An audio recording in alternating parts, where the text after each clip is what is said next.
నమస్తే, welcome to non stop news. నేను కార్తిక్. నేను హిమబిందు. చంద్రబాబుపై వ్యాఖ్యల కేసులో మాజీ మంత్రి అంబటి రాంబాబుకు బెయిల్ మంజూరు చేసింది special mobile court. Custody petition ని డిస్మిస్ చేసింది. చంద్రబాబుపై వ్యాఖ్యల కేసులో జనవరి 31న అంబటి రాంబాబును అరెస్ట్ చేశారు పోలీసులు. ప్రస్తుతం అంబటి రాంబాబు మెడికల్ కాలేజీల ప్రైవేటీకరణకు వ్యతిరేకంగా చేపట్టిన ర్యాలీ కేసులో రిమాండ్లో ఉన్నారు. మెడికల్ కాలేజీల ర్యాలీ కేసులోనూ బెయిల్ వస్తే అంబటి విడుదలయ్యే ఛాన్స్ ఉంది. ప్రస్తుతం అంబటి రాంబాబు రాజమండ్రి సెంట్రల్ జైల్లో ఉన్నారు.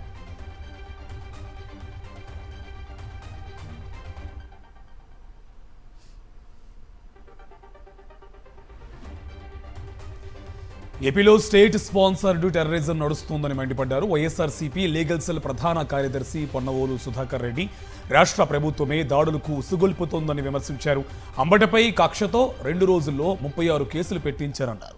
చట్టాన్ని లెక్క చేయని పోలీసులకు తగిన శిక్ష తప్పదని హెచ్చరించారు పొన్నవోలు.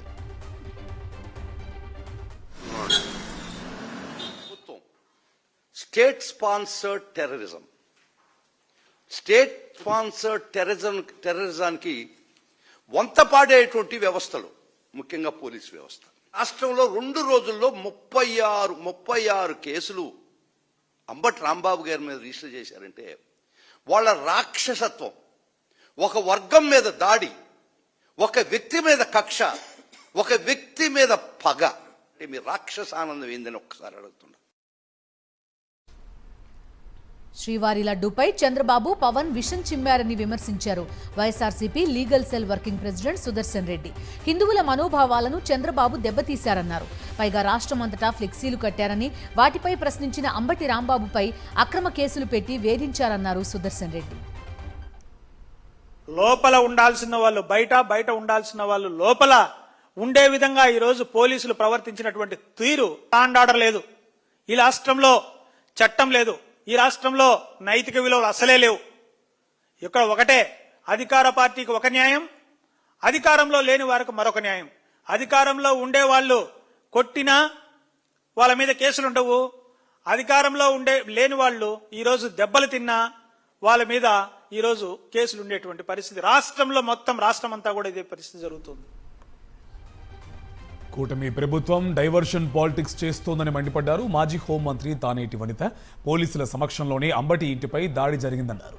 ప్రభుత్వ వైఫల్యాలను ప్రశ్నిస్తే అంబటి ఇంటిపై దాడికి తెగబడ్డారన్నారు.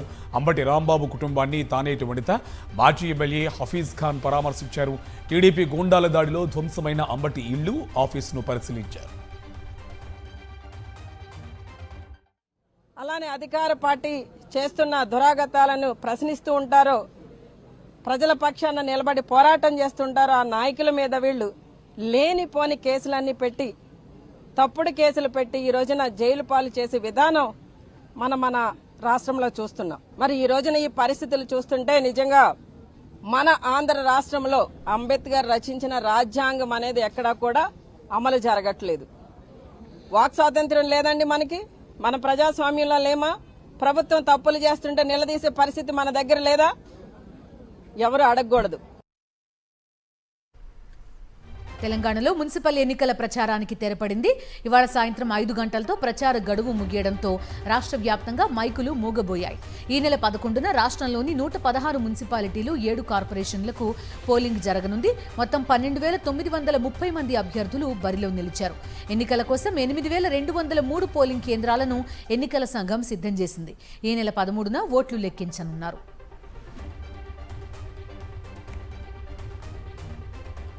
దక్షిణాది రాష్ట్రాలపై కేంద్రం వివక్ష చూపుతుందన్నారు సీఎం రేవంత్ రెడ్డి. నిధుల కేటాయింపులో అన్ని రాష్ట్రాలకు సమగ్ర న్యాయం జరగడం లేదన్నారు. పన్నుల వసూళ్లలో తెలంగాణ నుంచి వాటా తీసుకుని ఉత్తరాది రాష్ట్రాలకు నిధులను మళ్లిస్తున్నారని మండిపడ్డారు. తెలంగాణకు అన్యాయం జరుగుతుంటే కిషన్ రెడ్డి, బండి సంజయ్ ఏనాడైనా మోదీని ప్రశ్నించారా అని ఫైర్ అయ్యారు సీఎం రేవంత్. దక్షిణాది రాష్ట్రాలకు భారతీయ జనతా పార్టీ తీరని అన్యాయం చేస్తుంది. బీహార్ రాష్ట్రం ₹1 పన్ను చెల్లిస్తే బీహార్కు ₹6.06 కేంద్రం నిధులు విడుదల చేస్తుంది. ₹2.09 మధ్యప్రదేశ్కు కేంద్ర ప్రభుత్వం నిధులు కేటాయిస్తుంది. ₹1 ఉత్తరప్రదేశ్ కేంద్రానికి చెల్లిస్తే ₹2.03 కేంద్రం నిధులు విడుదల చేస్తుంది. తెలంగాణ రాష్ట్రం ₹1 చెల్లిస్తే 42 పైసలు మాత్రమే మనకు వస్తున్నప్పుడు ఏ రోజైనా మోడీ గారిని కానీ కేంద్ర ప్రభుత్వాన్ని కానీ ప్లానింగ్ కమిషన్ను కానీ కిషన్ రెడ్డి గారు కానీ బండి సంజయ్ గారు కానీ ఏమైనా మాట్లాడినరా? చంద్రబాబు విడుదల చేసిన నియోజకవర్గాల ర్యాంకింగ్స్లో టీడీపీ ఎమ్మెల్యే గల్లా మాధవి చిట్ట చివరి స్థానంలో ఉన్నారు. నియోజకవర్గాల ర్యాంకింగ్స్లో అందరికంటే గుంటూరు వెస్ట్ వెనుకబడింది. చివరి 5 స్థానాల్లో కొండెపి, కందుకూరు, కావలి, గుంటూరు, ఒంగోలు ఉన్నాయి. కాగా ఇటీవల అంబటి రాంబాబు ఇంటిపై రౌడీలతో కలిసి గల్లా మాధవి దాడి చేశారు.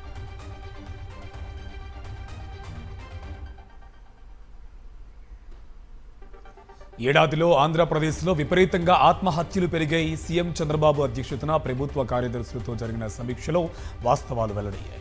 రైతుల కంటే రైతు కూలీలు ఎక్కువగా ఆత్మహత్య చేసుకున్నట్టు వెల్లడైంది. 4,456 మంది కుటుంబ సభ్యులతో ఆత్మహత్య చేసుకోగా 2,742 మంది ఆర్థిక సమస్యలతో సూసైడ్ చేసుకున్నారు. 447 మంది ప్రేమ విఫలమై ఆత్మహత్య చేసుకున్నారు. నిరుద్యోగం వలన 206 మంది, మద్యానికి బానిసై 1,544 మంది, చదువుల ఒత్తిడితో 191 మంది సూసైడ్కు పాల్పడ్డారు. పని ఒత్తిడి వలన 31 మరణాలు సంభవించాయి. 4,500 మంది ఇతర కారణాలతో ఆత్మహత్య చేసుకున్నారు. Suicide reasons: financial distress 2,742, love failure 447, family relationships 4,456, Yes, sir. unemployment 206, Yes, sir. addiction to alcohol 1,514, 44, academic stress 198, work pressure 31, multiple reasons 4,500. Family relationship is the biggest casualty in this. దేవుణ్ణి అడ్డం పెట్టుకుని చంద్రబాబు అబద్ధాలు ప్రచారం చేస్తున్నారని ధ్వజమెత్తారు. మాజీ ఎమ్మెల్యే రాచమల్లు శివప్రసాద్ రెడ్డి చంద్రబాబు ఇష్టం వచ్చినట్టు అబద్ధాలు చెప్తున్నారని, అందుకే నిజమేంటో పదే పదే చెప్పాల్సి వస్తోందన్నారు. చంద్రబాబు చేసిన తప్పులకు ఆ దేవుడు తప్పకుండా శిక్ష విధిస్తాడన్నారు. ఇప్పుడు జంతువుల యొక్క కొవ్వుతో లడ్డు తయారు చేయలేదని సిబిఐ చెప్పిన తర్వాత అందుకు క్షమాపణ చెప్పాల్సిన బాధ్యత నీపై ఉందా లేదా? సిబిఐ చెప్తే అబద్ధమంట, సిబిఐ చెప్తే నిజమంట. సుప్రీంకోర్టు ఆదేశం లెక్కలేదంట, నారావారి మాట అంతే ఆజ్ఞ. సుప్రీంకోర్టు ఆదేశాలతో సిబిఐ దర్యాప్తు చేసి నివేదిక ఇస్తే ఆ దర్యాప్తు నివేదిక కాదని చెప్పి ఏకసభ్య కమిషన్ ఆంధ్రప్రదేశ్ పోలీసులతో మళ్ళా విచారణ చేయిస్తే ఇది ఏమన్నా అర్థం ఉండే మాటేనా? నేనైతే నమ్ముతానా, మీ ముగ్గట్లో ఎవరికైతే తప్పదు, నోరు పడిపోక తప్పదు. ఆ వెంకటేశ్వర స్వామి నీకు పనిష్మెంట్ విధిస్తాడు. పవిత్రమైన తిరుమల లడ్డూను చంద్రబాబు తన స్వార్థ రాజకీయాలకు వాడుకోవడంపై తీవ్ర విమర్శలు వ్యక్తమవుతున్నాయి. లడ్డూలో జంతు కొవ్వు కలిపినట్టు ఆధారాలు లేవని, ఇదే విషయాన్ని దర్యాప్తు సంస్థలు కూడా చెప్పాయన్నారు ప్రముఖ విశ్లేషకులు తెలకపల్లి రవి. లేనిది ఉన్నట్టు చెప్పేందుకు చంద్రబాబు ఎందుకు తాపత్రయపడుతున్నారని ఆయన ప్రశ్నించారు. అనిల్ కుమార్ సింఘాల్ను ఈవోను బదిలీ చేశారు. ఆయన మీరే కదా తెచ్చిపెట్టారు. ఆయన ఉండగానే కదా ఈ మళ్ళీ అనుమతి ఇచ్చి వాటిని కలిపారు. అంటే ఆయనకేం తెలియదు అని మళ్ళీ కథనాలు వీళ్ళే ఇస్తున్నారు. ఇది ఎలా? ఇవన్నీ పొంతన లేని పరస్పరం పొంతన లేని విషయాలు అవుతున్నాయి. మొదటిది ఇంకా చివరిది, ఇదంతా కొవ్వు కలిపారు. వాళ్ళ హయాంలో వీళ్ళ హయాంలో అంటే 2024 ముందు కానీ 2024 తర్వాత కానీ జంతువుల కొవ్వు కలిపినట్టు చూపించడానికి ఆధారాలు ఏమీ లేవు. మరీ ముఖ్యంగా పంది కొవ్వు అనేది లేదు అని చాలా స్పష్టంగా చెప్తున్నాయి ఇవి ఈ సాక్ష్యాధార ఇవన్నీ కూడా. ఇన్నిసార్లు చెప్తున్న వాటిని వదిలేసి లేనిది ఉంది ఉంది ఉంది అని నిరూపించడానికి దానికి చేయడానికి ఎందుకు అంత తాపత్రయం? ఇప్పుడు తాజాగా టాయిలెట్లు కడిగే దీన్ని వాడారు. ఇది కొత్తది. దీన్ని అందరూ వాళ్ళకి సంబంధించిన నిపుణులు కూడా వాదిస్తుంటే నాకు చాలా ఆశ్చర్యం వేసింది. అసలు అంతకుముందే బీజేపీ ఆర్ఎస్ఎస్లు కూడా దీన్ని బలపరచలేదు. తిరుమల వెంకన్న పవిత్రతను దెబ్బతీసే ఎవరైనా సరే హిందూ సమాజానికి క్షమాపణ చెప్పి తీరాల్సిందేనని డిమాండ్ చేశారు సాధు పరిషత్ అధ్యక్షుడు శ్రీనివాసానంద సరస్వతి. చంద్రబాబు, పవన్ కళ్యాణ్ కోట్లాది మంది భక్తుల మనోభావాలు దెబ్బతీసేలా మాట్లాడారన్నారు. ఏ స్థాయిలో ఉన్నవారైనా సరే క్షమాపణ చెప్పి తీరాల్సిందేనన్నారు.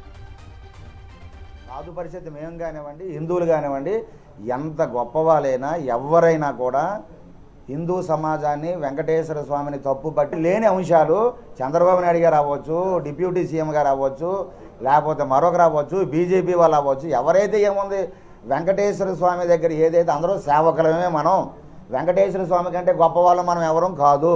కాబట్టి వెంకటేశ్వర స్వామికి అపకీర్తి వచ్చేటటువంటి, అపవిత్ర వచ్చేటటువంటి తప్పుడు మాటలు ఎవరు మాట్లాడినా కూడా వాళ్ళు క్షమాపణ కోరాడుగా అరువులే. మంత్రి నారా లోకేష్ చేసిన వ్యాఖ్యలు నంద్యాల జిల్లా టీడీపీలో దుమారం రేపుతున్నాయి. టీడీపీ ఎమ్మెల్యేలే పారిశ్రామికవేత్తలను వేధిస్తున్నారని మంత్రి నారా లోకేష్ కామెంట్స్ చేశారు. శంకుస్థాపన కూడా జరగకముందే పరిశ్రమలను భయపెడుతున్నారన్నారు. మంగళగిరిలో లోకేష్ నిర్వహించిన బూత్ మేనేజ్మెంట్ వర్క్ షాప్లో ఈ వ్యాఖ్యలు చేశారు. ఈ సమావేశంలో పాల్గొన్న ఓ టీడీపీ నాయకుడు ఆళ్లగడ్డ నియోజకవర్గానికి చెందిన సోలార్ ప్లాంట్ అంశాన్ని లోకేష్ దృష్టికి తీసుకొచ్చారు. ఆళ్లగడ్డలోని సోలార్ ప్లాంట్ నుంచి ఇటీవల టీడీపీ ఎమ్మెల్యే అఖిలప్రియ అనుచరులు డబ్బులు డిమాండ్ చేశారని లోకేష్కు ఫిర్యాదు చేశారు. ఊరు తిరుగుతున్నాం, బతిమలాడుతున్నాం, పరిశ్రమలు తీసుకొస్తాం. ఇప్పుడు ఒక పరిశ్రమ తీసుకొచ్చి పెట్టుబడి పెట్టించాలంటే కనీసం ఒక 5-6 సార్లు మినిమం నేను కానీ ఇండస్ట్రీ శాఖ మార్చులు భరత్ గారు కానీ అధికారులు కానీ కంపెనీ వస్తుంది. శంకుస్థాపన చేసే ముందనే కలబడతాం, కానీ కంపెనీ వచ్చిందని వెళ్ళి కలబెడితే మొన్న జరిగింది. మాజీ మంత్రి కాకాణి గోవర్ధన్ రెడ్డిపై మరో అక్రమ కేసు నమోదైంది. గుమ్మళ్లదిబ్బ మైనర్ బాలిక మృతి ఘటనలో ప్రభుత్వాన్ని ప్రశ్నించినందుకు కూటమి సర్కార్ అక్రమ కేసు నమోదు చేసింది. బాధిత కుటుంబానికి అండగా నిలిచారు కాకాణి, వైఎస్ఆర్సీపీ శ్రేణులు. ప్రభుత్వాన్ని ప్రశ్నించినందుకు కక్ష సాధింపుల్లో భాగంగానే అక్రమ కేసు పెట్టారని వైఎస్ఆర్సీపీ నేతలు విమర్శించారు.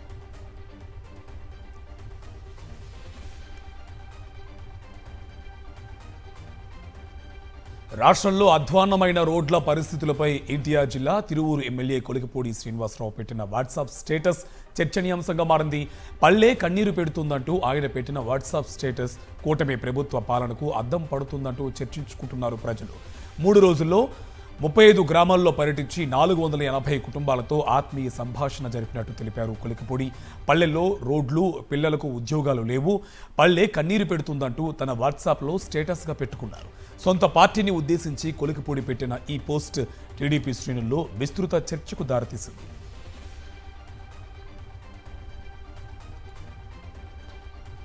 అంబేద్కర్ కోనసీమ జిల్లాలో టీడీపీ నేతల మధ్య విభేదాలు రచ్చకెక్కాయి.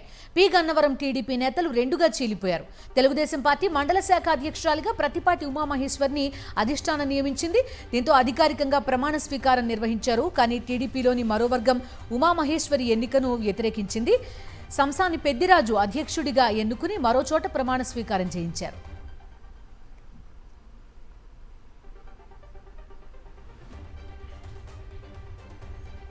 శ్రీశైలంలో ఉద్రిక్తత కొనసాగుతుంది. భక్తులకు సౌకర్యాలు కల్పించడంలో ప్రభుత్వం ఘోరంగా విఫలమైంది. శ్రీశైలం ఆలయం వద్ద శివస్వాములు ఆందోళన చేపట్టారు. ఈవో డౌన్ డౌన్ అంటూ స్వాముల నినాదాలు చేస్తున్నారు. లాఠీలతో భక్తులను చెదరగొడుతున్నారు పోలీసులు. దర్శనం చేసుకోకుండానే వెనుదిరుగుతున్నారు శివస్వాములు. పోలీసులు, ఈవో, కూటమి ప్రభుత్వంపై తీవ్ర స్థాయిలో ఆగ్రహం వ్యక్తం చేస్తున్నారు శివస్వాములు.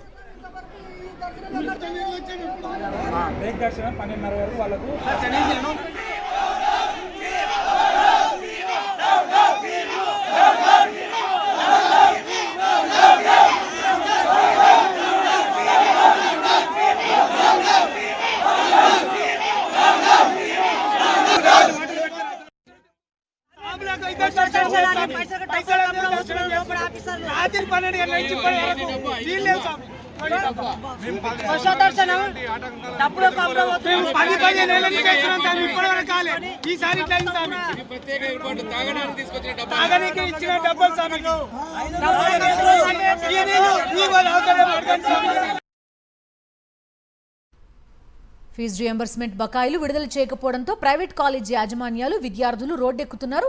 బకాయిలు వెంటనే చెల్లించాలంటూ రాజమండ్రిలోని రాజమహేంద్రి కళాశాల సిబ్బంది, విద్యార్థులు ఆందోళనకు దిగారు. ప్రభుత్వం అనుసరిస్తున్న తీరు కారణంగా కాలేజీల నిర్వాహకులంతా సచివాలయం ముందు ఆత్మహత్యలు చేసుకునే పరిస్థితి వచ్చిందని వాపోయారు. కూటమి ప్రభుత్వ నిర్వాహకం కారణంగా ఎంతో మంది విద్యార్థులు చదువుకు దూరం అవుతున్నారని ఆవేదన వ్యక్తం చేశారు.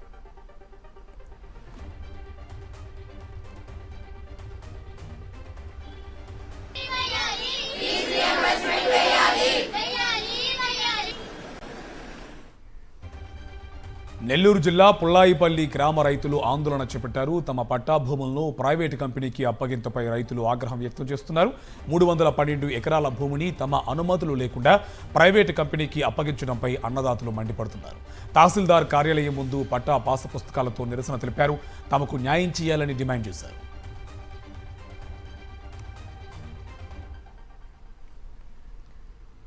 కూటమి ప్రభుత్వం వచ్చాక మద్యం దుకాణాలకు శ్రీకాకుళం కేరఫ్ అడ్రస్ గా మారింది. కలెక్టరేట్ బంగ్లా సమీపంలో బార్ అండ్ రెస్టారెంట్ కి రాత్రికి రాత్రే ఏర్పాటు చేశారు. 200 ఏళ్ల కిందట నిర్మించిన పురాతన రామాలయం ఎదురుగా బార్ కేటాయించడం దారుణమని స్థానికులు ఆవేదన వ్యక్తం చేస్తున్నారు. చీకటి పడితే ప్రజలు అటు నుంచి వెళ్లాలంటే భయభ్రాంతులకు గురవుతున్నారన్నారు. కూటమి ప్రభుత్వం నిబంధనలకు విరుద్ధంగా బార్లు ఏర్పాటు చేయడం సరికాదని హితవు పలికారు. దేవాలయాలకు కలెక్టర్ కార్యాలయానికి సమీపంలో బార్ ఎలా ఏర్పాటు చేస్తారని ప్రజలు నిలదీస్తున్నారు.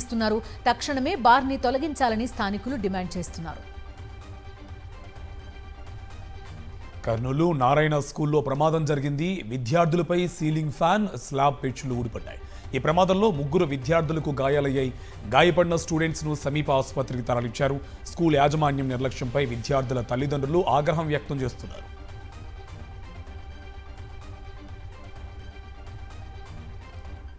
కృష్ణా జిల్లాలో పని ఒత్తిడితో గ్రామ సచివాలయ ఉద్యోగి ఆత్మహత్య చేసుకుంది. మోపిదేవి సచివాలయంలో ఏఎన్ఎంగా పనిచేస్తున్న సబిత 2 రోజుల క్రితం ఊరేసుకుంది. గమనించిన కుటుంబ సభ్యులు వెంటనే విజయవాడ ప్రభుత్వ ఆసుపత్రికి తరలించారు. గవర్నమెంట్ హాస్పిటల్లో చికిత్స పొందుతూ ఏఎన్ఎం సబిత ఇవాళ మృతి చెందింది. పని ఒత్తిడితోనే ఆత్మహత్య చేసుకుందని ఏఎన్ఎం సబిత కుటుంబ సభ్యులు ఆరోపిస్తున్నారు. హైదరాబాద్లో భారీ ఆన్లైన్ గేమింగ్ స్కామ్ గుట్టురట్టయింది. 5,000 కోట్ల ఆన్లైన్ గేమింగ్ ఫిన్టెక్ స్కామ్ను బయటపెట్టారు డీజీజీఐ అధికారులు. ఆన్లైన్ గేమింగ్ పేరుతో డొల్ల కంపెనీలతో కోట్లాది రూపాయలు మళ్లించినట్టు గుర్తించారు. ఓషియానిక్ వెబ్ సొల్యూషన్స్, అలాగే వెబ్విన్ సొల్యూషన్స్ అనే షెల్ కంపెనీల ద్వారా నిధులు మళ్లించినట్టు తేలింది. 5,000 కోట్ల లావాదేవీలకు సంబంధించిన ట్యాక్స్ ఎగ్గొట్టి దుబాయ్కి మళ్లించినట్టు నిర్ధారించారు. దుబాయ్ కేంద్రంగా దందా నడిపిన కేటుగాళ్లు టెక్నాలజీని వాడి ఏకంగా బ్యాంకులకే టోకరా పెట్టారు. మేడ్చల్ జిల్లా బోడుప్పల్లో ప్రియురాలితో వీడియో కాల్ మాట్లాడుతూ ఓ బాలుడు ఆత్మహత్య చేసుకున్నాడు. తల్లిదండ్రులు షాపింగ్ కోసం బయటకెళ్లిన సమయంలో ఇంట్లో ఫ్యాన్కి చున్నీతో ఊరేసుకుని ఆత్మహత్య చేసుకున్నాడు. బాలుడి తండ్రి ఫిర్యాదుతో కేసు నమోదు చేసి దర్యాప్తు చేస్తున్నారు పోలీసులు. బాలుడు ఎందుకు ఆత్మహత్య చేసుకున్నాడు అనే దానిపై ఆరా తీస్తున్నారు. అపార్ట్మెంట్ పార్కింగ్లో ఓ కారుపై బాలుడు ఐ లవ్ యూ అని రాశాడని స్థానికులు చెప్తున్నారు. బాలుడు ప్రభుత్వ ఐటీఐలో 2వ సంవత్సరం చదువుతున్నట్టుగా గుర్తించారు.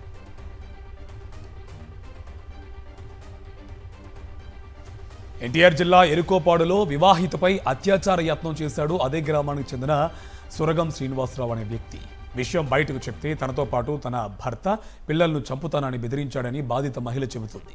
భర్త సహాయంతో తిరువూరు పిఎస్లో ఫిర్యాదు చేసింది బాధితురాలు. బాధిత మహిళ బుధవారం ఫిర్యాదు చేసి ఇప్పటి వరకు తమకు న్యాయం జరగలేదని బాధితురాలు ఆరోపిస్తున్నారు. నిందితుడిపై కఠిన చర్యలు తీసుకోవాలని బాధితురాలి భర్త డిమాండ్ చేస్తున్నాడు. చిన్నపాటి సెక్షన్లు పెట్టి కేసును నీరుగార్చే ప్రయత్నం చేస్తున్నారని బాధితురాలు వాపోతున్నారు.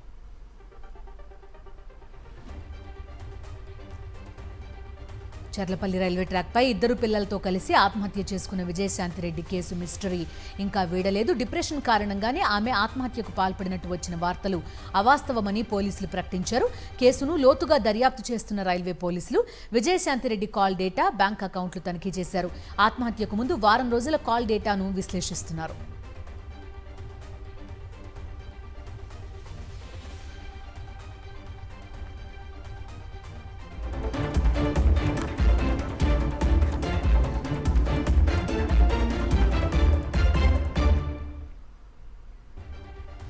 జాతీయ వార్తలు చూద్దాం. పార్లమెంట్ బడ్జెట్ సమావేశాల్లో ప్రతిష్టంభన కొనసాగుతుంది. విపక్షాల ఆందోళనలతో లోక్సభలో వాయిదాల పర్వం నడిచింది. దీంతో కేంద్ర బడ్జెట్పై చర్చ ప్రారంభించకుండానే లోక్సభ మంగళవారానికి వాయిదా పడింది. రాష్ట్రపతి ప్రసంగానికి ధన్యవాద తీర్మానంపై చర్చ సందర్భంగా ఆర్మీ మాజీ చీఫ్ జనరల్ నరవానే ఆత్మకథపై మాట్లాడేందుకు ప్రతిపక్ష నేత రాహుల్ గాంధీ ప్రయత్నించారు. దీనిపై కేంద్రం తీవ్ర స్థాయిలో అభ్యంతరం వ్యక్తం చేసింది. అప్పటి నుంచి లోక్సభ సమావేశాలు సజావుగా సాగిన రోజు లేదు. చివరికి స్పీకర్ ఓం బిర్లా వర్సెస్ విపక్ష కూటమిగా మారిపోయింది పరిస్థితి. ఈ నెల 13తో బడ్జెట్ సమావేశాల తొలి సెషన్ ముగుస్తుంది. ఇప్పటి వరకు లోక్సభలో కేంద్ర బడ్జెట్పై చర్చ మొదలు కాలేదు. దీనికి ప్రతిపక్ష కాంగ్రెసే కారణమని, పార్లమెంట్లో కాంగ్రెస్ ఎంపీలు గోండాగిరి చేస్తున్నారని కేంద్రం మండిపడింది. सब लोग बैठिए बैठिए प्लीज। माननीय सदस्य बोलना चाहते हैं? डॉक्टर शशि थरूर जी। नहीं, आप सब लोग चर्चा चाहते ही नहीं है केंद्रीय बजट।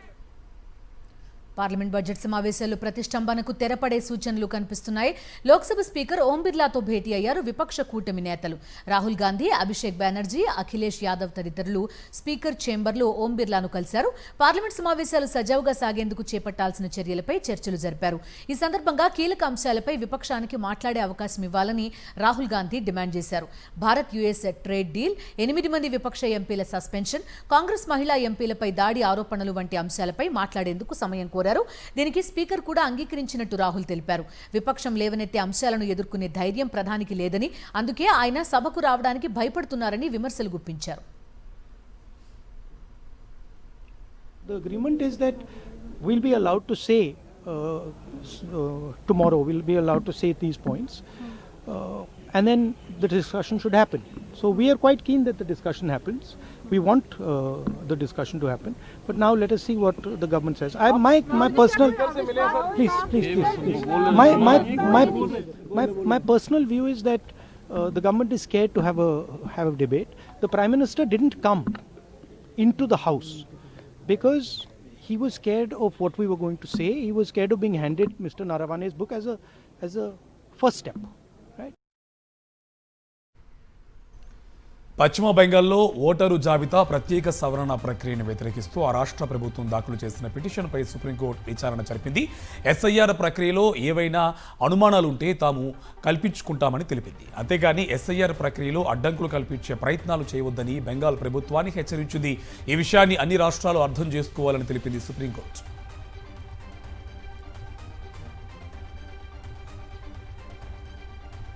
అసోం ముఖ్యమంత్రి హిమంత బిశ్వ శర్మ వివాదంలో చిక్కుకున్నారు. ముస్లింలను తుపాకీతో కాలుస్తున్నట్టుగా ఉన్న వీడియోను ఆయన షేర్ చేయడం తీవ్ర కలకలం సృష్టించింది. అసోం బీజేపీ ట్విట్టర్ పేజ్లో ఈ వీడియోను షేర్ చేశారు హిమంత. అందులో ఓ వర్గం వ్యక్తులను పాయింట్ బ్లాంక్లో తుపాకీ గురిపెట్టినట్టుగా ఉంది. ఈ వీడియో సోషల్ మీడియాలో వైరల్ అవ్వగా సర్వత్రా ఆగ్రహావేశాలు వ్యక్తమయ్యాయి. దీంతో సోషల్ మీడియా నుంచి ఆ వీడియోను అసోం బీజేపీ తొలగించింది. హిమంత తన చర్యను సమర్థించుకోగా అసోం సీఎంపై కేసు ఫైల్ చేశారు ఎంఐఎం అధినేత అసదుద్దీన్ ఓవైసీ. ఆయనపై క్రిమినల్ చర్యలు చేపట్టాలని డిమాండ్ చేశారు.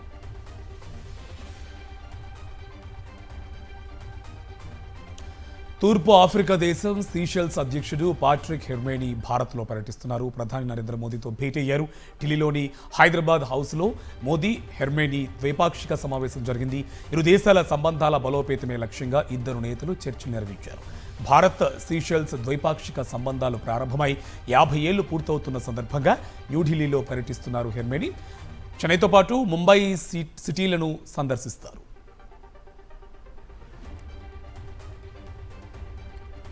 విద్యార్థులతో ప్రధాని మోదీ పరీక్షా పే చర్చ నిర్వహించారు. 2వ ఎపిసోడ్లో భాగంగా విద్యార్థులతో ముచ్చటించారు. పరీక్షల సమయంలో ఎదురయ్యే మానసిక ఒత్తిడిని ఎలా అధిగమించాలి, బోర్డు పోటీ పరీక్షలకు ఆత్మవిశ్వాసంతో ఎలా సిద్ధం కావాలనే అంశాలపై ప్రధాని కీలక సూచనలు చేశారు. పరీక్షలను ఒక భయానక అంశంగా కాకుండా ఒక ఉత్సవంలా జరుపుకోవాలన్నారు ప్రధాని.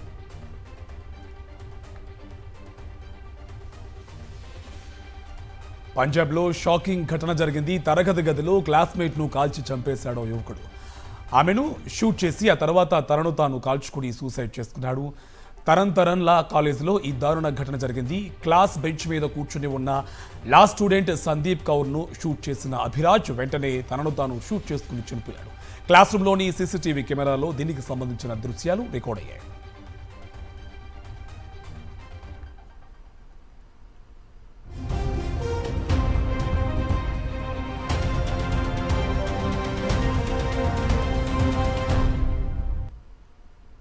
అంతర్జాతీయ వార్తలు చూద్దాం. బ్రిటన్ రాజు చార్ల్స్ తమ్ముడు ఆండ్రూ మౌంట్ బాటన్ చుట్టూ ఉచ్చు బిగుస్తోంది. జెఫ్రీ ఎప్స్టీన్ అనే అంతర్జాతీయ నేరగాడితో ఆండ్రూకి ఉన్న స్నేహం కేవలం వ్యక్తిగతమే కాదు, అది దేశ భద్రతకు సంబంధించింది కూడా అని కొత్త ఆధారాలు చెప్తున్నాయి. అమెరికా విడుదల చేసిన తాజా డాక్యుమెంట్స్ ప్రకారం 2010లో ఆండ్రూ బ్రిటన్ ట్రేడ్ ఎన్వాయ్గా ఆగ్నేయాసియాలో పర్యటించినప్పుడు అక్కడి అత్యంత రహస్యమైన వాణిజ్య నివేదికలను ఎప్స్టీన్కి ఈమెయిల్ ద్వారా పంపినట్టు ఆరోపణలొచ్చాయి. ప్రభుత్వ అత్యున్నత హోదాలో ఉండి కాన్ఫిడెన్షియల్ సమాచారాన్ని బయట వ్యక్తికి చేరవేయడం అఫీషియల్ సీక్రెట్స్ యాక్ట్ కింద తీవ్రమైన నేరంగా పోలీసులు పరిగణిస్తున్నారు. ఈ మేరకు థేమ్స్ వ్యాలీ పోలీసులు విచారణ ప్రారంభించారు.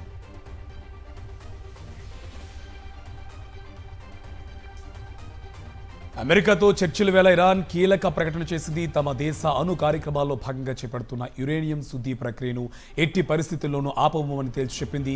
అమెరికాతో యుద్ధం వచ్చినా సరే తమ సార్వభౌమత్వానికి సంబంధించిన ఈ విషయంలో ఎప్పటికీ రాజీ పడే ప్రసక్తి లేదని స్పష్టం చేసింది.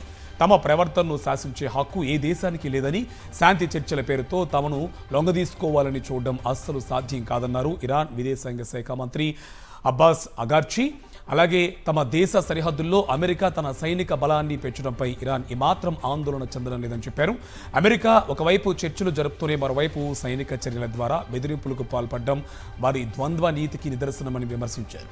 అమెరికా అనుసరిస్తున్న ఈ ధోరణితో చర్చలపై తమకు నమ్మకం సడలుతోందని వ్యాఖ్యానించారు అబ్బాస్ అరాక్చి.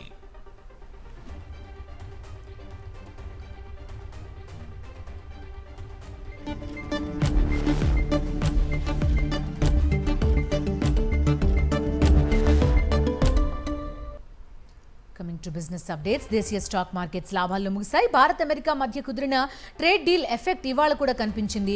ఉదయం లాభాల్లో ప్రారంభమైన దేశీయ స్టాక్ మార్కెట్లు ట్రేడింగ్ ముగిసే సమయానికి అదే ఊపుతో ముగిశాయి. సెన్సెక్స్ 485 పాయింట్లు లాభపడగా నిఫ్టీ 173 పాయింట్లు లాభం వద్ద స్థిరపడింది. త్రైమాసిక ఫలితాల్లో అదరగొట్టిన నేపథ్యంలో స్టేట్ బ్యాంక్ ఆఫ్ ఇండియా షేర్లు దాదాపు 8% మేర లాభపడ్డాయి. సెన్సెక్స్ ఓ దశలో 700 పాయింట్లు లాభపడింది. దీంతో బీఎస్ఈలో కంపెనీల మొత్తం విలువ 6 లక్షల కోట్లు పెరిగి 473 లక్షల కోట్లకు చేరుకుంది.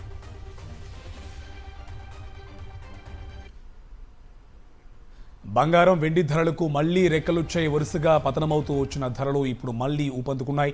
హైదరాబాద్లో 24 క్యారెట్ల 10 గ్రాముల బంగారం ధర 2,000 పెరిగి 1,60,000 పలుకుతుంది. ఇక ఫ్యూచర్స్ మార్కెట్లో వెండి దాదాపు 5% మేర పెరిగింది. ఇవాళ ఒక్కరోజే కిలో వెండిపై 11,000 పెరిగి 2,70,000 పలుకుతుంది. అంతర్జాతీయ విపణిలో స్పాట్ గోల్డ్ మళ్లీ $5,000 మార్కు దాటడంతో అంతర్జాతీయ ధరలను అనుసరించి దేశీయంగానూ వీటి ధరలు పెరిగాయి.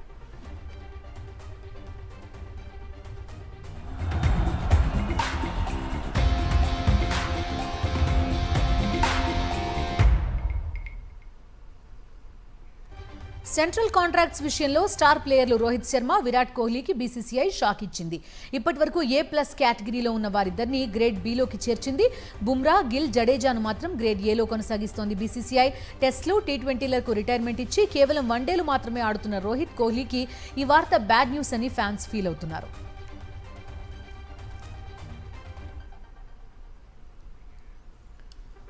అనునిత్యం వివాదాస్పద నిర్ణయాలతో వార్తల్లో నిలిచే అమెరికా అధ్యక్షుడు డొనాల్డ్ ట్రంప్ తాజాగా క్రికెట్ ప్రపంచంలో కూడా ఎంటర్ అయ్యారు. భారత్, శ్రీలంక వేదికగా జరుగుతున్న T20 ప్రపంచ కప్లో పాల్గొంటున్న USA జట్టుకు ట్రంప్ మద్దతు ప్రకటించారు. ఈ నేపథ్యంలో సోషల్ మీడియా ట్రూత్లో ఒక పోస్ట్ చేశారు. USA జట్టు చాలా బలంగా ఉందన్నారు. అమెరికా మొత్తం మీ వెనకే ఉందంటూ చెప్పుకొచ్చారు. దీంతో ట్రంప్ ఇచ్చిన మద్దతు USA జట్టులో కొత్త ఉత్సాహం నింపింది. రేపు పాకిస్తాన్తో జరగబోయే కీలక మ్యాచ్కు ముందు ట్రంప్ సందేశం ఆటగాళ్లలో మరింత ఆత్మవిశ్వాసాన్ని నింపుతుంది. ఇవి నా న్యూస్ డీటెయిల్స్.